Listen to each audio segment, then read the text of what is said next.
Hey everybody, I'm going to be trying something a little new here. I'm going to add this to the blog as well, but typing just really wasn't putting forth the message I wanted to put down. So just lately, and it just all came from Sunday, we had an awesome sermon, and Brother Chip basically said that Christians need to stop complaining.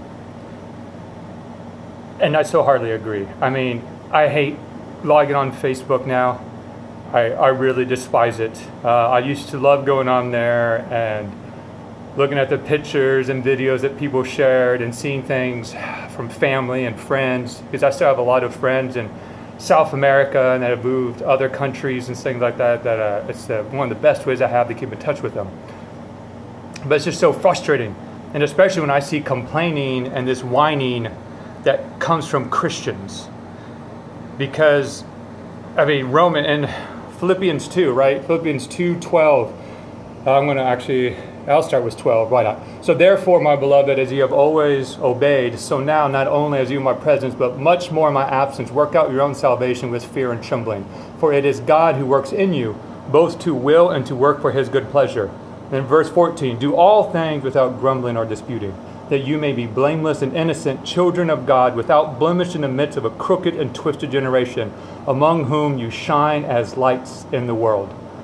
Continue on, verse 16, holding fast to the word of life, so that in the day of Christ I may be proud that I did not run in vain or labor in vain, even if I am to be poured out as a drink offering upon the sacrificial offering of your faith. I am glad and rejoice with you all. Likewise, you also should be glad and rejoice with me. Very, very powerful words. And these words I've had to take to heart too, because it's so easy to get caught up with everything that's going on in the world.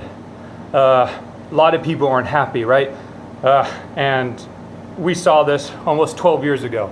And it's almost a repeat, but it just seems worse. I don't know why, it just seems worse now. And I just think it's because there's just been such a huge divide that it's just been worse and worse throughout this country. And what hurts me more, or saddens me, is the fact that what has the church really done to fix that divide? Or is the church adding the fuel to the fire that's going into that divide? Or us Christians, are we actually doing what we are called to do?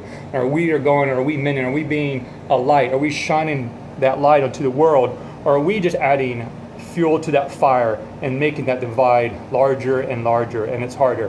Because when I log on Facebook and I see Christians, or people who claim to be Christians, calling Trump a Hitler, and it's the same people, or maybe, for 8 years we had, people calling Obama a Hitler, or all these different things. But I see Christians calling these things, and that is hate, that is hatred, that is complaining, that is grumbling. And all we are doing is, when we are doing that, we're saying that everything that God has given me is not enough.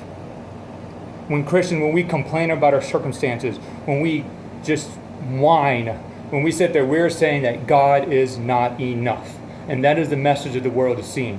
So please just go out there and stop complaining, stop grumbling. I don't care if you don't like what is going on, then be an activist, right? Go out and protest peacefully, right? Write to your congressman, write to your senator, and some of you are doing that. Do those things, right? But go out, and we need to really just show this love. We really need to do is help shorten that divide or close that huge gap that has been going on. And we have to do it out of love. We have to do it by shining our light.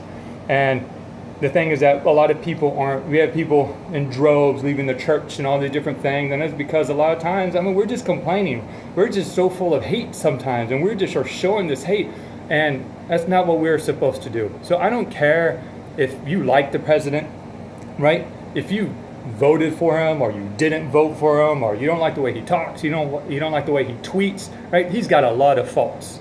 As a Christian, we need to pray for him.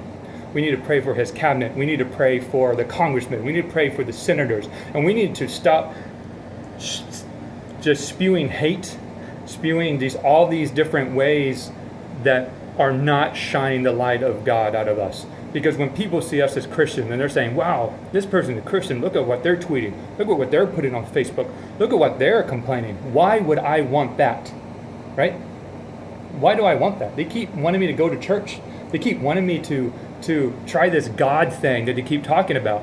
But all they do is complain about their circumstances. All they do is just complain about the present. All they do is just complain about everything. So we just need to stop whining, just stop complaining, right? And I mean, Paul, he was in prison here when he wrote this. And we can just learn so much. Maybe we just need to get back into the Bible, right? Just get back and start reading all the letters of Paul and just start maybe trying to understand what Paul is trying to tell us in our own hearts. I know he's been really trying to tell me, because there's been times I've been frustrated and I have complained about my circumstances. And it really hit me in the sermon, right? It's like, man, I've been complaining, right? Maybe not on Facebook, maybe not on my blog, but I have been complaining internally. I have been complaining, and I really need to fix my own self. But it just was laid on my heart, and I really couldn't type it. So I'm doing this video. I'm going to post it to my blog, YouTube, whatever. God bless you guys. Thank you guys for coming. I love you guys, and have a great week. Bye.